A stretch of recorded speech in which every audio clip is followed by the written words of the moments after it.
আসসালামু আলাইকুম ওয়া রাহমাতুল্লাহি ওয়া বারাকাতুহু। আমার মুসলিম ভাই ও বোনেরা, যে যেখান থেকেই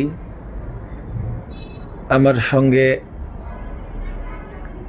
লাইভে যুক্ত হয়েছেন, আমি সকলকে মোবারকবাদ জানাচ্ছি। অনেকদিন পরে লাইভে এসেছি, অনেকদিন ধরে লাইভে আসা হয় না। তো এতক্ষণে যারা আমার সঙ্গে সম্পৃক্ত হয়েছেন, আমি অনুরোধ করব সাউন্ড ক্লিয়ার থাকলে দয়া করে কমেন্ট করে জানাবেন। সাউন্ড ক্লিয়ার কিনা, শোনা যাচ্ছে কিনা দয়া করে একটু কমেন্ট করে আমাকে জানাবেন। যারাই যুক্ত হয়েছেন, আমি সকলের কাছে অনুরোধ করছি সাউন্ড ক্লিয়ার কিনা, শুনতে পাচ্ছেন কিনা আমাকে জানাবেন। অনেকেই কোথা থেকে দেখছেন, সালাম দিচ্ছেন, মাশাআল্লাহ বলছেন। মাশাআল্লাহ, হ্যাঁ, সাউন্ড ক্লিয়ার শোনা যাচ্ছে। অনেক দিন ধরে লাইভে আসা হয় না, হঠাৎ করে লাইভে আসার পেছনে অনেক কারণ আছে, প্রয়োজনও আছে। ইতিমধ্যে আপনারা গতকাল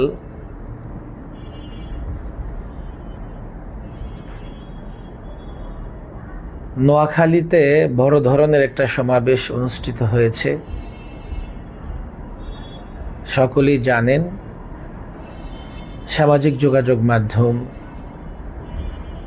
এবং পত্রপত্রিকার মাধ্যমে সেই সমাবেশের খবর কম বেশি সকলেই জেনেছেন। মূলত হেফাজতে ইসলাম বাংলাদেশের তত্ত্বাবধানে দীর্ঘদিন পরে মাঠে বড় ধরনের একটি কর্মসূচি অনুষ্ঠিত হয়।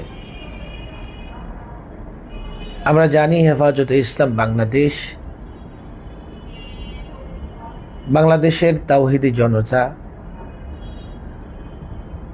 আপামর মুসলিম জনতার আস্থা বিশ্বাসের একটা প্ল্যাটফর্ম, যেখানে বাংলাদেশের হক্কানি প্রায় সকল ওলামায়ে কেরাম যুক্ত আছেন।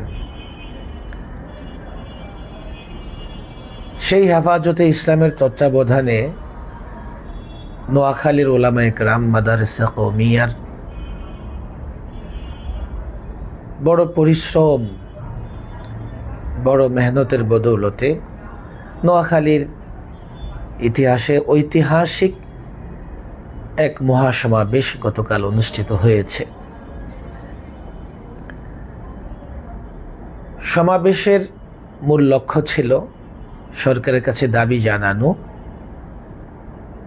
যে হিজবুত তাওহীদ নামের একটি সংগঠন দেশের সাধারণ মানুষের ঈমান আমল নিয়ে ছিনিমিনি খেলছে, দেশের মানুষকে বিভ্রান্ত করছে। সরকার যাতে এই যৌক্তিক দাবি আমলে নিয়ে হিজবুত তাওহীদকে নিষিদ্ধ করে। হেফাজতে ইসলামের মতো এত বড় সংগঠনের এমন একটা দাবি নিয়ে মহাসমাবেশ কেন করতে হলো? হিজবুত তাওহীদের বিরুদ্ধে দীর্ঘদিন ধরে ওলামায়ে কেরাম কথা বলে আসছেন, তাদের ত্রুটিগুলো, তাদের বিভ্রান্তিগুলো জনসম্মুখে প্রকাশ করে আসছেন, তাদের কুফরি আকীদাগুলো নিয়ে জনমানুষকে সচেতন করে আসছেন। তা সত্ত্বেও আমরা দেখছি যে হিজবুত তাওহীদের উস্কানিমূলক কর্মকাণ্ড, তাদের উগ্রতা, তাদের জঙ্গিপনা দিন দিন বৃদ্ধি পাচ্ছে। তারা তাদের সন্ত্রাসী কর্মকাণ্ড ডে বাই ডে বিস্তৃত করবার চেষ্টা করছে। এবং যেহেতু নোয়াখালী অঞ্চলে তাদের এমামের বাড়ি, এবং সেখানে তারা সবচেয়ে বেশি সাধারণ মানুষকে বিভ্রান্ত করছে।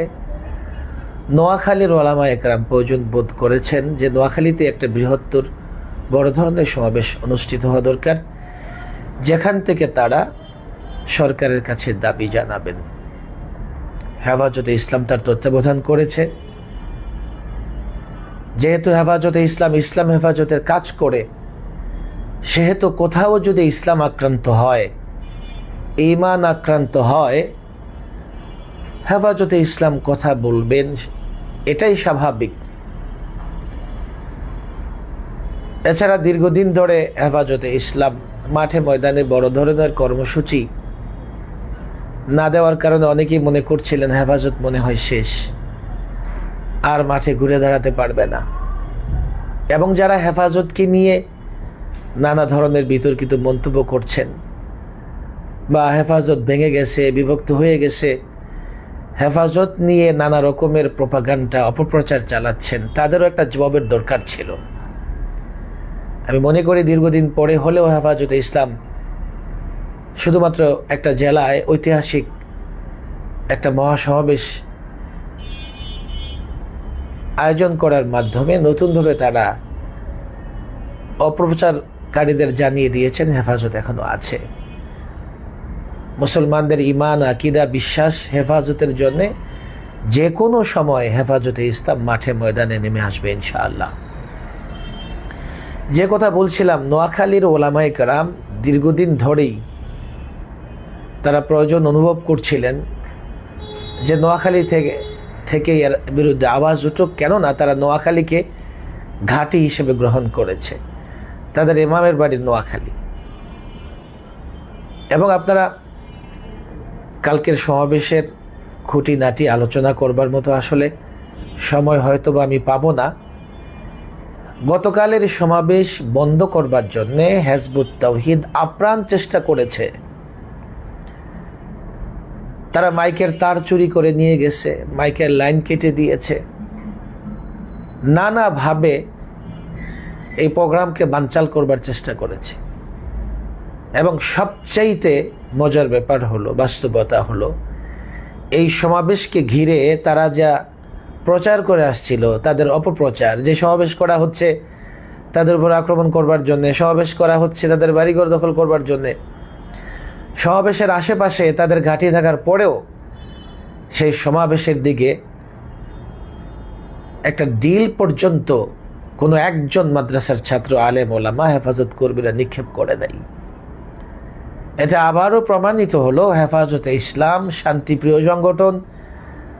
যারা হেফাজতের সঙ্গে আছেন তারাও শান্তিপ্রিয়। সুতরাং হেফাজতে ইসলাম দেশে কোনো বিশৃঙ্খলা করবে না, করতে চায় না, এবং কাউকে করতে দিবেও না। এটাই হেফাজতের প্রকৃত অঙ্গীকার। হিজবুত তাওহীদের বিরুদ্ধে সংগ্রাম আন্দোলন করার প্রয়োজন কেন? তারা আসলে কে? তারা কোন ধরনের সংগঠন?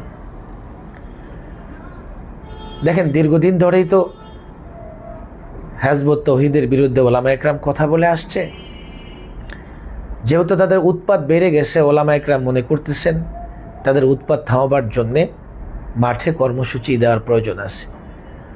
অবশ্য অনেকেই জানেন না যে হিজবুত তাওহীদ আসলে কি ক্ষতি করতেছে, তাদেরকে কেন রুখে দিতে হবে, তাদেরকে কেন প্রতিরোধ করতে হবে। দেখুন, আমি তো বলি তাদের নামটাই গলত, হিজবুত তাওহীদ, অথচ এর শুদ্ধ শব্দ হবে হিজবুত তাওহীদ। তারা তার নামটাকে যেভাবে লিখে, এটা গলত পদ্ধতিতে লিখে। যারা নামটা শুদ্ধ করে লিখতে পারে না, তারা আসছে ধর্মের সংস্কার করতে। আপনারা বলবেন, তারা কি ধর্মের সংস্কার করতে চায়? তাদের লক্ষ্য, তাদের উদ্দেশ্য আপনারা দেখেন, তাদের বই পুস্তকে লিপিবদ্ধ আছে। এই সংগঠনের পরিচয়ে কি বলা আছে? যে হিজবুত তাওহীদ এমন একটি সংগঠন যে অরাজনৈতিক ধর্মীয় সংস্কারমূলক আন্দোলন। তারা তাদের সংগঠনের পরিচয় দিতে গিয়ে বলে যে হিজবুত তাওহীদ অরাজনৈতিক ধর্মীয় সংস্কারমূলক আন্দোলন। এর মানে হচ্ছে হিজবুত তাওহীদ ধর্মের সংস্কার করতে চায়। যারা তাদের নাম বিশুদ্ধভাবে লিখতে পারে না, সংগঠনের নাম, তারা আসছে ধর্মের সংস্কার করতে। পৃথিবীর নানা জায়গায় সংস্কারের প্রয়োজন আছে, নানা আইন, নানা প্রতিষ্ঠান, নানা রাষ্ট্র নানা ধরনের সংস্কার কাজ করে। কিন্তু হিজবুত তাওহীদে কারা যারা ধর্মের সংস্কার করতে চায়? তারা কতটা ধর্ম বিশেষজ্ঞ, তারা কতটা ধর্ম জানে যে তারা ধর্মের সংস্কার করবে? আজকে যদি মেডিকেল গুলো সংস্কারের প্রয়োজন হয়, সেটা কি করবে? কোনো রিক্সাওয়ালা করবে? আজকে যদি এমন হয় কোনো শিক্ষা প্রতিষ্ঠান সংস্কারের প্রয়োজন, সেটা কে করবে? ওই শিক্ষা প্রতিষ্ঠান বা ওই শিক্ষা সম্পর্কে যাদের যথেষ্ট জ্ঞান, যথেষ্ট পাণ্ডিত্য থাকবে, তারাই তো সংস্কারের কাজ হাতে দিবে। হিজবুত তাওহীদে কিছু জেনারেল শিক্ষায় শিক্ষিত মানুষ, তারা আসছে ধর্মের সংস্কার করতে। তারা যখন ধর্মের সংস্কারের স্লোগান দিয়ে নানান প্রোগ্রামে, সভায়, সেমিনারে কথা বলতেছে এবং নানা ধরনের ফর্মুলা দিয়ে বেড়াচ্ছে, তো তারা কিভাবে ধর্মের বিকৃতি, কিভাবে ইসলামের মূলে কুঠারাঘাত করতেছে, কিভাবে জনমনে বিভ্রান্তি ছড়াচ্ছে, মৌলিকভাবে 5টা বিষয় সম্পর্কে তাদের যে বক্তৃতা, সেই বক্তৃতাগুলো আপনারা দেখলে স্পষ্ট বুঝে যাবেন। যেমন তারা তাওহীদ নিয়ে কি বক্তব্য, তাদের কি ধরনের বক্তব্য তারা রাখে। 1, 2, ইসলাম সম্পর্কে তাদের বক্তব্য কি। 3, নামাজ রোজা সম্পর্কে তাদের দৃষ্টিভঙ্গি কি। 4, খেলাফত এবং রাষ্ট্র ব্যবস্থা সম্পর্কে তাদের বক্তব্য কি। 5, জিহাদ সম্পর্কে তাদের বক্তব্য কি। এই 5টা বিষয় সামনে রেখে মৌলিক বিষয়ের কথা আমি বলছি। এছাড়া তারা অসংখ্য বিষয় নিয়ে কথা বলেন, আমি সেগুলো তুলে আনবো না। মৌলিক বিষয় তাওহীদ, ইসলাম, নামাজ, রোজা, খেলাফত ব্যবস্থা, রাষ্ট্র ব্যবস্থা এবং জিহাদ সম্পর্কে তারা যে ধরনের বিভ্রান্তিকর বক্তব্য জাতির সামনে দিয়ে যাচ্ছে, তারা 2 ধরনের অপরাধ করতেছে। এক হচ্ছে ইসলামকে বিকৃত করে উপস্থাপন করতেছে, ইসলামের মৌলিক বিষয়গুলোর বিকৃত ব্যাখ্যা তারা উপস্থাপন করতেছে। দ্বিতীয়ত, তাদের যে কর্মকাণ্ড, তাদের বক্তব্য, কথাবার্তা, এতে স্পষ্ট হয় যে তারা কোনো উগ্রবাদী সংগঠন, কোনো চরমপন্থা তারা গ্রহণ করছেন। এবং এটা আমার ব্যক্তিগত কথা নয়, আমি আমার শিক্ষিত ভাইদেরকে বলবো যারা এটা নিয়ে একদম চিন্তা করেন না। আলেম ওলামারা যথেষ্ট সচেতন এই নিয়ে। আলেম ওলামারা কোনোভাবেই সাধারণ মানুষের ঈমান বিধ্বংসী কোনো অপতৎপরতা বরদাস্ত করবে না। আমি সাধারণ মুসলমানদের বলবো, আমি সরকারের প্রতি, সরকারের দায়িত্বশীলদের প্রতি আহ্বান জানাবো, আপনারা তার বক্তৃতাগুলো শোনেন, আপনারা তার কর্মকাণ্ডগুলো যাচাই করে দেখেন, দেখবেন তার বক্তৃতায় উগ্রতা আছে এবং তার বক্তৃতায় চরমপন্থা আছে। তার বক্তৃতা শুনেই এটা স্পষ্ট বোঝা যায় এদেশের মুসলমানদের ভেতরে বিভক্তি তৈরি করবার জন্য তাকে কোনো ইসলাম বিদ্বেষী শক্তি মাঠে নামিয়েছে, তাকে কোনো ইসলাম বিদ্বেষী শক্তি অর্থায়ন করতেছে, যাতে এদেশের সাধারণ মুসলমানদেরকে সে বিভ্রান্ত করতে পারে এবং মুসলমানদের ভেতরে বিভক্তি তৈরি করতে পারে। এই এজেন্ডা নিয়ে সে মাঠে নেমেছে, যার জন্যে ইসলামের মৌলিক বিষয়গুলো নিয়ে সে বিভ্রান্তিকর বক্তব্য একের পর এক দিয়েই যাচ্ছে। আমরা জানি বেশ কয়েকটা মিডিয়া হিজবুত তাওহীদের অপকর্ম নিয়ে অনেক নিউজ করেছে।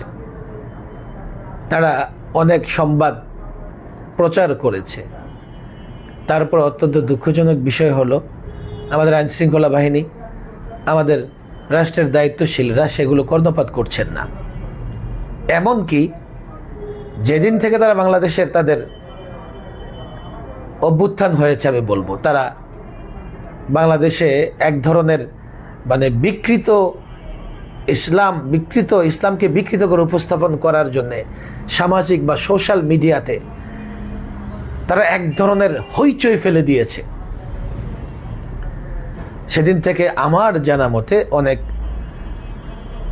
আইন শৃঙ্খলা বাহিনীর অনেক সদস্যরাও এই বিষয় নিয়ে অনেক উৎকণ্ঠা প্রকাশ করেছেন যে হিজবুত তাওহীদের পেছনে কোনো বিদেশি শক্তি, ইসলাম বিদেশি শক্তির অর্থায়ন আছে এবং তাদের কাজই হচ্ছে, লক্ষ্যই হচ্ছে যে জনমনে বিভ্রান্তি তৈরি করে, বিভক্তি তৈরি করা এবং যারা প্রকৃতপক্ষে ইসলামের কাজ করছে তাদের বিরুদ্ধে আওয়াজ তোলা, তাদের ত্রুটিগুলো জনসম্মুখে নিয়ে আসা।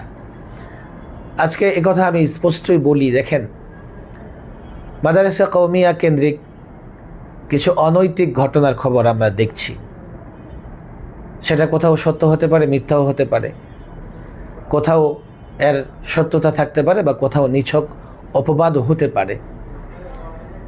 কিন্তু এই দু চারটা ঘটনা, অপবাদ বা অভিযোগকে কেন্দ্র করে আজকে মাদারেসা কওমিয়ার বিরুদ্ধে এইভাবে অপপ্রচার এবং প্রপাগান্ডা চালানো হচ্ছে।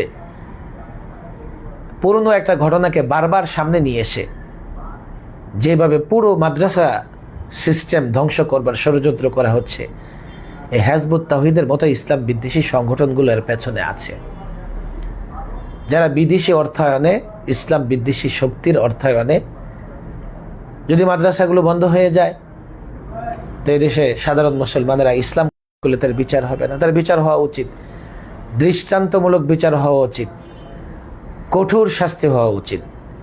কিন্তু সে আসলে প্রকৃতপক্ষে অপরাধী কিনা তদন্ত সাপেক্ষে সেটা হওয়া উচিত। কোথাও অভিযোগ আছে, আশা করছি আপনারা আমার সঙ্গেই আছেন। কিছুটা মনে হচ্ছে সমস্যা, যার কারণে লাইভে কিছুটা সমস্যা মনে হয়েছিল। যাক, আমরা আবারও কানেক্টেড হতে পেরেছি। আমি আমার মৌলিক কথাগুলো বলছি।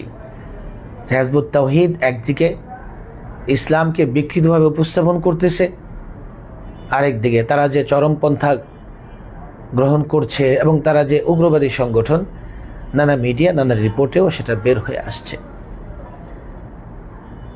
আমার শেষ কথা, তাহলে আপনারা তাদের প্রতিরোধ কি করে করবেন? আপনারা যে ঘোষণা দিচ্ছেন তাদেরকে কর্মসূচি করতে দেবেন না, মাঠে নামতে দেবেন না, এটা আপনারা কি করে করবেন? দেখুন, এটা ওলামা ইকরামের দায়িত্ব। কোনো সংগঠন যদি সাধারণ মুসলমানের ঈমান আকীদা ধ্বংস করবার ষড়যন্ত্র করে, আপনি বলুন কি করে ওলামা ইকরাম তাদেরকে ছাড় দিবে? কি করে ওলামা ইকরাম চুপ করে বসে থাকবে? আমরা তো কোনো সংগঠন বা কোনো ব্যক্তিকে এই সুযোগ দিতে পারি না যে তারা সাধারণ মুসলমানের ঈমান ধ্বংস করবার জন্য যা খুশি তা করে যাবে। আমরা জনগণকে সঙ্গে নিয়ে নিঃসন্দেহে তাদেরকে প্রতিরোধ করব। তবে এখানে মৌলিক দায়িত্ব হচ্ছে রাষ্ট্র কিংবা সরকারের। আজকে মাঝে মধ্যে আমরা দেখি সরকার ভুয়া ডাক্তার গ্রেফতার করে তাদের চেম্বার ক্লোজ করে দেয়,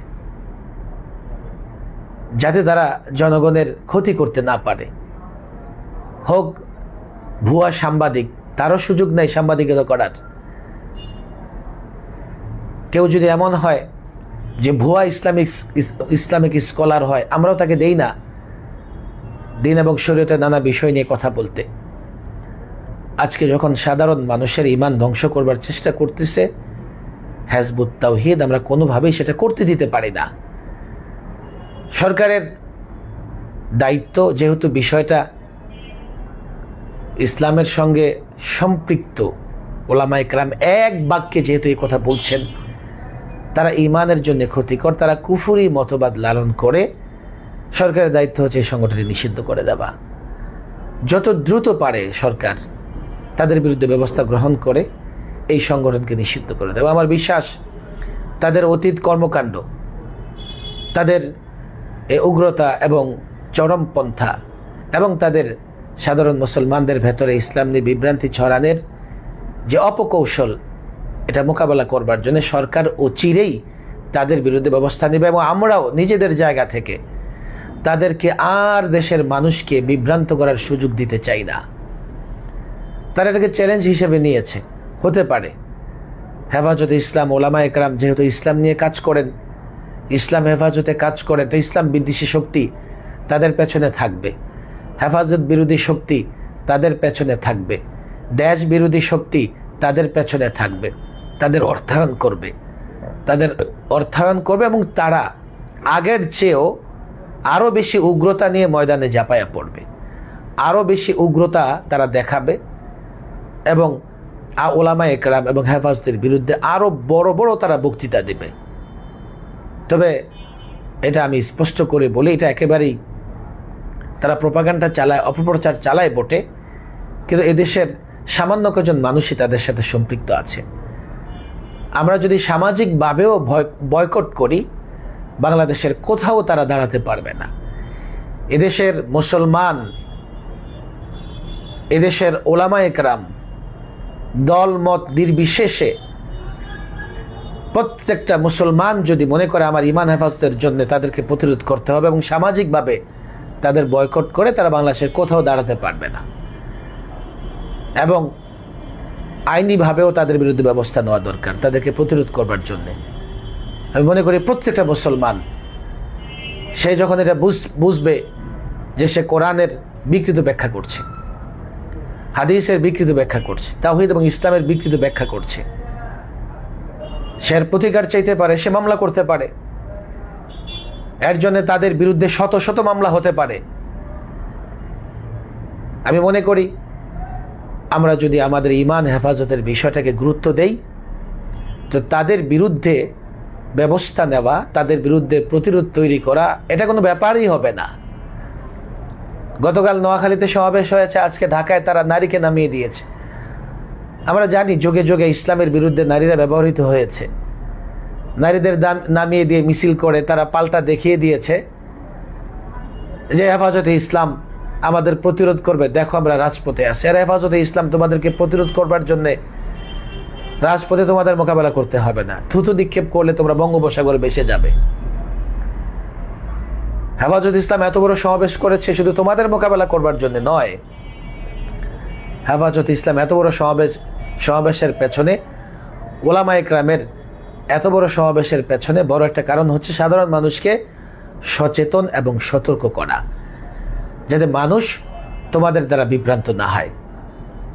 বাকি আমি আবারও বলছি, সমাবেশ থেকে আমরা সরকারের কাছে দাবি জানিয়েছি। আমার বিশ্বাস খুব দ্রুত সরকার এর বিরুদ্ধে ব্যবস্থা নেবে এবং ইনশাআল্লাহ দেশের মানুষ, ওলামা একরাম, যেহেতু ওলামা একরাম দেশের মানুষের ইমানের পাহারাদারি করে, যেহেতু ওলামা একরাম ইমান হেফাজতে কাজ করে, তারা এমন হিজবুত তাওহীদের মতো এমন কুফুরি কোনো মতবাদকে ইসলামের নামে মানুষকে বিভ্রান্ত করার সুযোগ দিবে না, তাদেরকে প্রতিরোধ করবে, তাদের এই সন্ত্রাসী এবং উগ্র কার্যকলাপ তারা করতে দিবে না।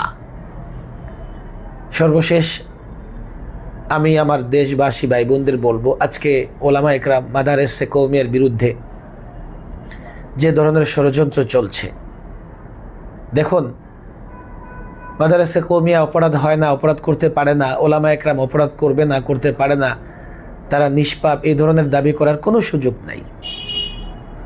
যে কেউ শয়তানের ধোকায় পড়ে অপরাধে জড়িয়ে পড়তে পারে। আমরা আবারও এটা ক্লিয়ার বলেছি এবং ইতিমধ্যে বাংলাদেশের ওলামা একরাম, শিক্ষা বোর্ডগুলো তারা এটা ঘোষণা করেছে, কোথাও অপরাধ হলে তারাও এর কঠোর এবং দৃষ্টান্তমূলক শাস্তি চায়। তবে এটাও আমরা বলি যে কোথাও যাতে অপবাদ কিংবা অভিযোগের ভিত্তিতে মাদ্রাসা এবং ওলামাদের বিরুদ্ধে ষড়যন্ত্র করা না হয়, তাহলে যারাই ষড়যন্ত্র করছে ওরা সফলকাম হবে। ওরা চাই অভিযোগ এবং অপবাদ দিয়ে মাদ্রাসা এবং দ্বীনি শিক্ষা, ওলামা একরামের প্রতি অবিশ্বাসের জায়গা তৈরি করতে। তারা সেটা চায় যে তারা অবিশ্বাসের জায়গা তৈরি করে আলেম থেকে, মাদ্রাসা, মসজিদ থেকে জনসাধারণকে বিচ্ছিন্ন করে দেবে। আমরা আমাদের বাংলাদেশের যুবকদের, বাংলাদেশের মুসলমানদের কাছে আমি আকুল আবেদন জানাই, আমরা যেন ইসলাম বিরোধী শক্তি বা চক্রের ফাঁদে পা না দেই। কোথাও অপরাধ হলে নিঃসন্দেহে বিচার হবে, কিন্তু অপরাধের অভিযোগ কিংবা অপবাদ যেন আমাদের মাদ্রাসার শিক্ষা, আলেম ওলামাদের প্রতি বিশ্বাসকে ধ্বংস করে না দেয়, শিক্ষা ব্যবস্থাকে ধ্বংস করে না দেয়। আজকে এতটুকুই। যারা লম্বা সময় ধরে আমার সঙ্গে লাইভে ছিলেন সকলকে আবারও মুবারকবাদ জানাই এবং বিদায় নিচ্ছি। আসসালামু আলাইকুম ওয়া রাহমাতুল্লাহি ওয়া বারাকাতুহু।